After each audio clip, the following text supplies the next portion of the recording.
सुजाता और अंशिका एक ही घर में बहू बनकर आई हैं। अरे लक्ष्मी, तुम अचानक यहाँ कैसे? सब कुछ ठीक तो है ना?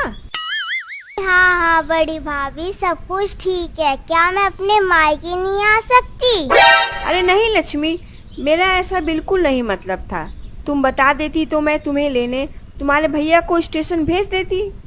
मुझे पता है बड़ी भाभी, आप लोग का क्या मतलब था। आप तो चाहती ही नहीं कि मैं इस घर में आऊँ, आप लोग पर बोझ बनूं। आप ये मत भूलो बड़ी भाभी कि ये मेरे माँ और भाइयों का घर है। मैं यहाँ कभी भी आ सकती हूँ। जब लक्ष्मी को काफी देर हो गई सुजाता की इंसल्ट करते हुए, तो अंशिका से रहा नहीं गया और वे लक्ष्मी से तेज आवाज में बोली, लक्ष्मी, तुम तो दीदी के पीछे पड़ गई और तुम इतना सारा सामान लेकर अचानक ही आ गई। ये देखकर तो अंधा ही समझ जाएगा कि तुम अपने ससुराल से लड़ कर आ रही हो।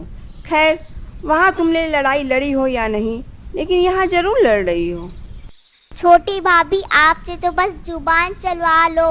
ये नहीं कि ननद थकी हारी आई है, उसे बैठने के लिए कहें, जलपान के लिए कहें।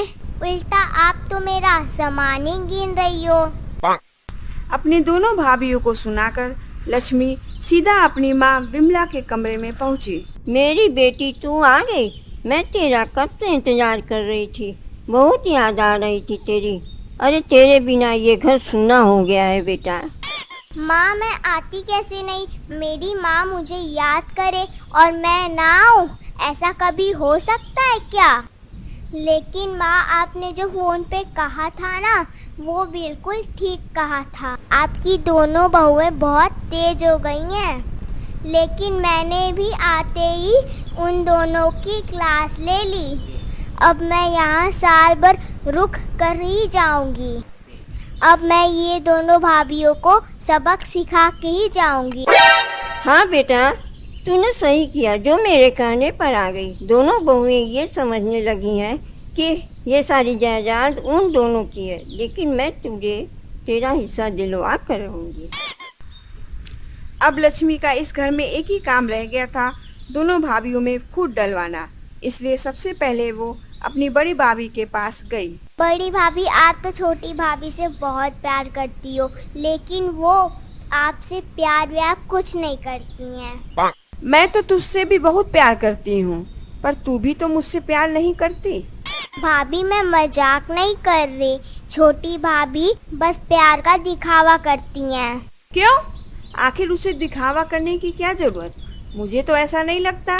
वो इसलिए क्योंकि आप घर का सारा काम कर लेती हो, लेकिन उसे घर संभालना नहीं आता। इसलिए वो आपके आगे पीछे मंडलाती रहती है ताकि आप उसकी मदद करो।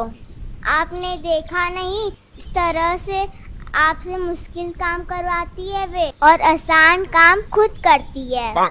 ये बोलकर लक्ष्मी वहाँ से चली जाती है। अब वे अपनी छोटी भाभी के पास पहुँची। आप बड़ी भाभी से ज्यादा पढ़ी लिखी हो, आप उनसे ज्यादा सुंदर हो, लेकिन फिर भी उनके आगे पीछे घूमती रहती हो और वो इसी बात का फायदा उठाती हैं। आपके सामने आपकी तारीफ करती हैं और सबसे कहती रहती हैं कि तुम्हें घर का काम नहीं आता। इस तरह लक्ष्मी ने अपने दोनों भाभियों के दिल में नफरत की दीवार खड़ी कर दी। अब उन दोनों में हर समय लड़ाई होती रहती।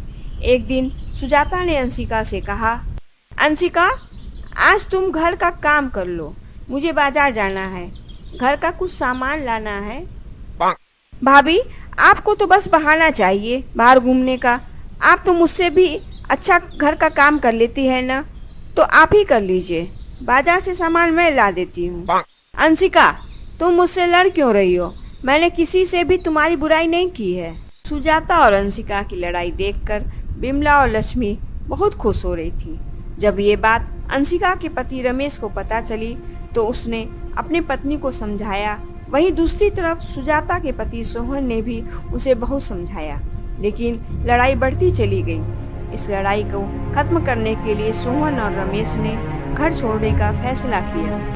इस लड़ाई को खत्म करने का एक ही तरीका है कि मैं अपने पत्नी को लेकर घर से चला जाऊं। मैंने भी यही फैसला किया है कि मैं भी ये घर छोड़कर चला जाऊं। दोनों भाइयों ने ऐसा ही किया। अब सुजाता और सोहन, रमेश और अंशिका घर छोड़कर जाने